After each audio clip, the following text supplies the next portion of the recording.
అందరికీ నమస్కారం.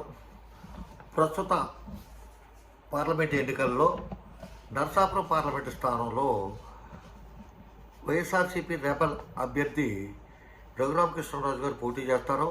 దాని ద్వారా ఇది దేశంలోనే అత్యంత టెన్షన్ క్రియేట్ చేసి నియోజకవర్గం అయిపోద్ది అని చెప్పి అందరూ భావించారు. ఎందుకంటే అతను 4 సంవత్సరాల మట్టి జగన్మోహన్ రెడ్డి గారిని తిరగటం, జగన్మోహన్ రెడ్డి గారి పార్టీలో కలిసి ఆ పార్టీ నుంచి బయటకు రాకుండా ఆ పార్టీలోనే ఉంటూ వాళ్ళని రోజు రచ్చబండి అనే కార్యక్రమం పెట్టి వాళ్ళని రోజు టార్చర్ పెట్టేవాడు ఈయన. దాని ద్వారా ఏంటంటే ఈయన విపరీతమైన కొంచెం ఫైనాన్షియల్గా ఈయన బాగా సౌండ్ పార్టీ కాబట్టి ఈయన ఎక్కువ డబ్బు ఖర్చు పెడతాడు.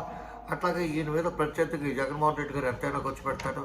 5,000 ఇస్తారు, ఓట్లకు 10,000 ఇస్తారని చెప్పి అనుకున్నాడు. ఆఖరికి ఆ వ్యవహారం అంతా కలిపి చూసుకుని రఘురామకృష్ణరాజు గారికి ఈ 3 పార్టీలు టీడీపీ కానీ, బీజేపీ కానీ, జనసేన కానీ ఎవరో కూడా టికెట్ ఇవ్వకుండా ముడి చేసి చూపించారు ఆయనకి.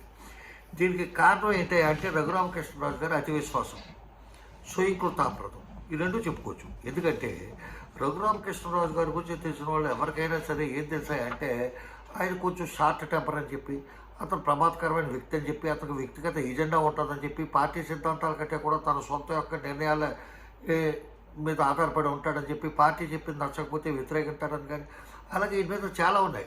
కాకపోతే ఏంటంటే ఈయన ఉపయోగించుకునేటప్పుడు ఉపయోగించేసుకుంటారు, తర్వాత వదిలి బాధొప్పుతారు. దాని గురించి నేను నవంబర్ 9వ తారీఖున 2023లో రఘురామరాజుది ఆత్మవిశ్వాసం అతి విశ్వాసం అని చెప్పి ఒక వీడియో చేసి పెట్టాను.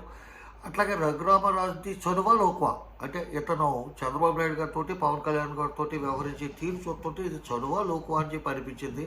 అట్లాగే ఆత్మవిశ్వాసం అతి విశ్వాసం అనేది ఏంటంటే ఇతను బీజేపీ ఎమ్మెల్యేల గురించి, ఎంపీల గురించి, బీజేపీ ప్రభుత్వం గురించి, ప్రధానమంత్రి గురించి, మంత్రుల గురించి మాట్లాడే మాటలు. ప్రధానమంత్రి గారు లాబీలు ఎదురైతే రాజు గారు బాగున్నారా అని చెప్పి అడిగి కూడా చెప్పి ఆయన ఇంటికి వెళ్ళిన ఫోటోలు అవి కూడా పెట్టాడు. ఆయన ఫ్యామిలీతో ఆయన ఇంటికి వెళ్ళాడు, ఆయన ఆతిథ్యం స్వీకరించాడు. అట్లాగే చాలామంది మంత్రులు, కేంద్ర మంత్రులు, రాష్ట్ర మంత్రులు ఈయన ఇంటికి వస్తూ ఈయన ఆతిథ్యం స్వీకరిస్తూ అవన్నీ కరెక్టే. ఈయనకి అదో ఫ్యాషన్, అందరికీ విందులు ఎత్తాం, మంచి భోజనం పెడతాం, గోదావరి జిల్లాలో వంటకాలు అవి పెడతాం, ఇవన్నీ. దాని ద్వారా ఏంటంటే వాళ్ళంతా మనకి బాగా హితులు, ప్రాణ స్నేహితులు అని చెప్పి నమ్ముతాం. అదే కొంప ముచ్చింది ఈరోజు. ఇకపోతే ఏంటంటే తెలియక తప్పు చేస్తాం వేరు, తెలిసి పదే అదే తప్పు చేస్తాం అనేది మాత్రం అది ఎవరో క్షమించరు. దాన్ని ఏమంటారంటే పొగరు అంటారు. ఈయనకి ఎంత పొగరు కాకపోతే చంద్రబాబు నాయుడు అంత గుడ్డెత్తు చేలో పడ్డట్టు ఆయన నమ్మాడు అనేది మనం గమనించాలి. ఎందుకంటే ఈ ప్రపంచంలో నమ్మదగిన వ్యక్తుల్లో ఎవరైనా ఉన్నారు అంటే ప్రథముడు చంద్రబాబు నాయుడు అవుతాడు. అతను ఎవరు నమ్మకూడదు. ఇక అది దానికోసం అతని కోసం కాదు కాబట్టి ఈ వీడియో అది వదిలేద్దాం. ఇకపోతే అతను సందిగ్ధావస్థలో ఉండిపోయాడు. ఏంటంటే ఏ పార్టీలో చేరాలి, జగన్మోహన్ రెడ్డి నుంచి వ్యతిరేకించాం కాబట్టి జగన్మోహన్ రెడ్డికి వ్యతిరేకంగా జనసేన, టీడీపీ కూటమి కింద ఉన్నాయి కాబట్టి వాళ్ళలో చేరాలా, లేకపోతే బీజేపీ కూడా ఈ కూటమిలో జాయిన్ అయితే బీజేపీలో చేరాలా. బీజేపీ అనేది కేంద్ర ప్రభుత్వంలో ఉంటుంది, మనం ఢిల్లీలో ఉంటాం, అందులో మనకు మంచి రిలేషన్స్ ఉన్నాయి, మంచి భవిష్యత్తు ఉంటుంది. అదే ఇక్కడ ఉన్న ప్రాంతీయ పార్టీలో జాయిన్ అయితే మళ్ళీ ఈ ప్రాంతీయ పార్టీ కూడా చెప్తేనే మనకి ఏదైనా కమిటీలో మెంబర్షిప్పో లేకపోతే మంత్రివర్గమో, సహాయ మంత్రో, ఏదైనా పదమో, ఏదైనా వస్తువు సత్వం అనేది ఎక్కడ ఉంటుంది. ఈ రెండు కూడా కుటుంబ పార్టీలే. ఎందుకంటే ప్రైవేట్ లిమిటెడ్ కంపెనీలు ఇవన్నీ కిరాణా కొట్టు లాంటివి. దాని ప్రొపరేటర్ ఒక పార్టీకి ఏమో టీడీపీకి ఏమో చంద్రబాబు నాయుడు, జనసేనకి ఏమో పవన్ కళ్యాణ్ ప్రొపరేటర్స్. వాళ్ళు చెప్తేనే అక్కడ ఏ పదవైనా వచ్చేది. అటువంటి సందిగ్ధంలో ఈయన ఉండిపోయి ఈ పొత్తులన్నీ ఖరారయిన తర్వాత ఎవరి టికెట్ ఇస్తే అందరూ జాయిన్ అవుతాం అని చెప్పి ఉండిపోతుందో ఈయన ఏ పార్టీలోనూ జాయిన్ అవ్వలేదు, ఏ పార్టీ కూడా టికెట్ ఇవ్వలేదు. ఇంకోటి ఏంటంటే నేను ఉండగా ఈ పొత్తులో ఉన్న పార్టీలు వేరే క్యాండిడేట్ని చూసుకోవు. నెంబర్ 1 చూసుకున్న వాళ్ళకి నా అంత సమర్థుడు దొరకడు, నా అంత ఆర్థిక పరిస్థితి ఉన్నవాడు కానీ నా అంత ఫేమస్. ఎందుకంటే టీవీలో ఇతను ఫేమస్ అయిపోయాడు బాగా. ఎందుకు ఈ రచ్చబండి అనే కార్యక్రమం పెట్టడం ద్వారా ఇతను ఫేమస్ అయిపోయాడు. ఫేమస్ అయిపోయి ఇదేమనుకున్నా అంటే నేను ప్రజలకు అవేర్నెస్ చెప్పిస్తున్నాను, సమస్యలన్నీ ప్రజలకు తెప్పిస్తున్నాను అని చెప్పి చెప్తున్నాను, ప్రజలు అర్థం చేసుకుంటారో, ప్రజల దృష్టిలో నేను కాబట్టి పెట్టగలిగాను ముఖ్యమంత్రి జగన్మోహన్ రెడ్డిని వ్యతిరేకించని చెప్పి అనుకుంటాను తప్ప ప్రజలు ఎవ్వరూ తీసుకోలేదు. ఒక సింగిల్ మ్యాన్ జబర్దస్త్ షోలాగా తీసుకున్నారు తప్ప ఎవడూ సీరియస్గా తీసుకోలేదు. పైగా ఎంటర్టైన్మెంట్ ఒక హాస్య ప్రోగ్రాం కింద భావించే తప్ప ప్రజలు అందులో ఉన్న గ్రావిటీ కానీ అందులో సీరియస్ కానీ ఎవడూ గమనించలేదు. అది ఆయన దురదృష్టం.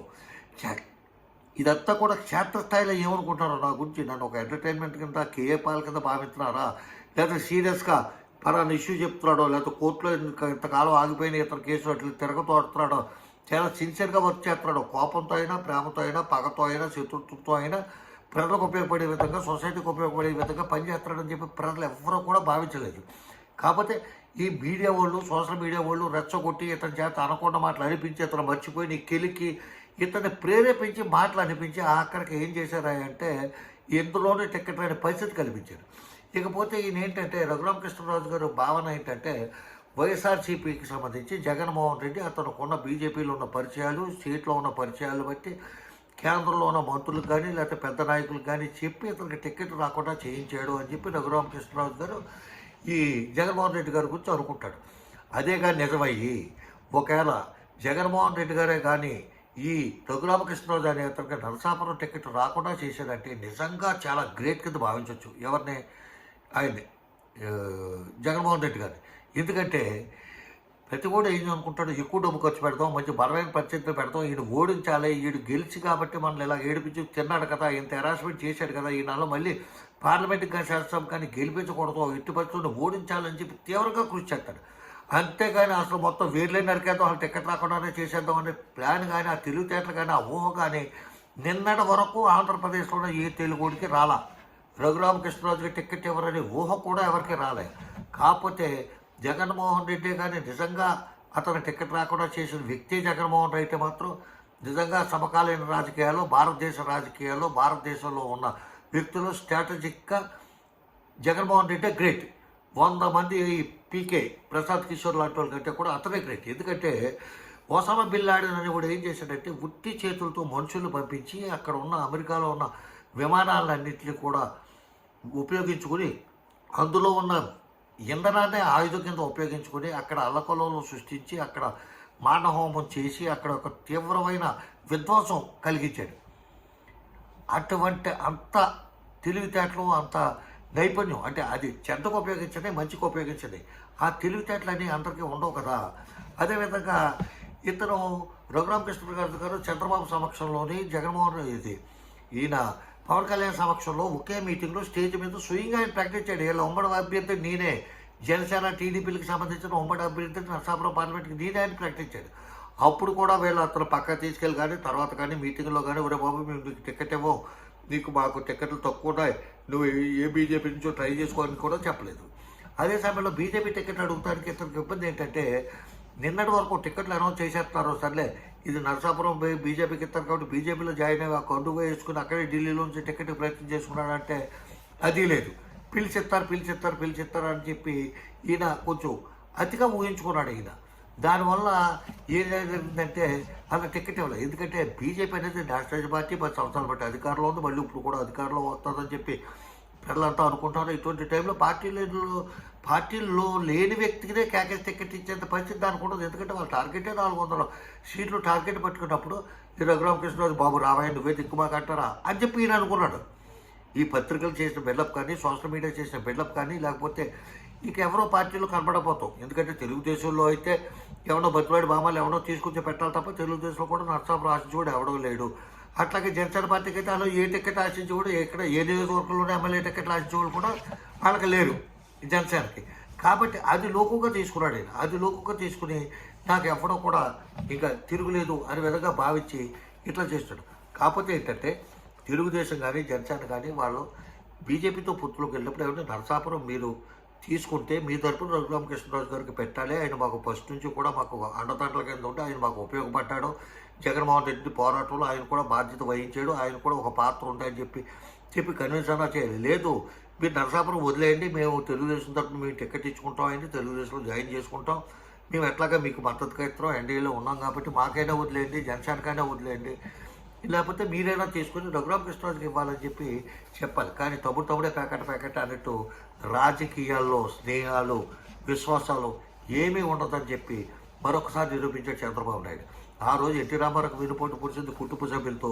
ఇప్పుడు ఈ పొత్తు ధర్మంలో ఉన్న పార్టీలు ఆ బీజేపీని జనసేనని పక్కన పెట్టుకుని తెలుగుగా వెనుపోటు పొడిచిన చంద్రబాబు నాయుడు అని చెప్పి నేను భావిస్తూ ఎక్కడైనా సరే ఏ రాజకీయ నాయకుడైనా సరే దుందుడుకుగా వెళ్ళిపోతాం, తనకి తిరుగులేదు అనుకుంటాం. దానికి ఇప్పుడే నిన్న ఒక ఉదాహరణ, ఈరోజు ఒక ఉదాహరణ. నిన్న అట్లాగే ఇతన్ని మహాసేన రాజేష్ని, అతను కూడా ఈ రఘురామరాజు గారి శిష్యుడు, అతను కూడా ఒక మంచి దెబ్బ కొట్టారు. టికెట్ ఇచ్చినట్టు ఇచ్చి లాగేసి దాన్ని బీజేపీకి ఇచ్చాడు. ఆ బీజేపీ వాళ్ళు వేరే క్యాండిడేట్ పెట్టుకున్నారు. చంద్రబాబు నాయుడు గారు చేసిన తెలివి. అందుకే ఇప్పుడు ప్రజెంట్ ఆంధ్రప్రదేశ్లో బతుకున్న నాయకుల్లో చంద్రబాబు నాయుడు అంతా దుర్మార్గం ఉన్నాయి, దుష్టుడవని ఏమైనా కానీ అంత రాజకీయ చతురత కలిగిన వ్యక్తి మాత్రం ఎవడో లేడని చెప్పి భావిస్తూ సెలవు తీసుకుంటాను. రామోదరావు, జై హింద్. ఇంకొక విషయం, నేను పెట్టిన ఆ 2 వీడియోలు 9 నవంబర్ 10 పెట్టిన వీడియోలు 2 డిస్క్రిప్షన్లో ఇస్తాను, అట్లాగే మెసేజ్లో కూడా ఇస్తాను అట్లా లింకులు. అవి కూడా ఒకసారి చూడండి. వాస్తవం ఏమి జరిగిందో నిన్న అనేది నేను 4 నెలల క్రితం క్లియర్గా చెప్పాను. ఏంటి ఆటలో అట్టుబడి కింద తీసి పాడేస్తారో, కూరలో కరివేపాకు కింద తీసి పాడేస్తారో, మధ్యలో దెబ్బేసేస్తారో రఘురామరాజు గారిని అని చెప్పి నేను చాలా క్లియర్గా చెప్పాను. అదే జరిగింది. అవి కూడా పెడతాను, ఒకసారి చూడండి. ఉంటాను. నమస్కారం.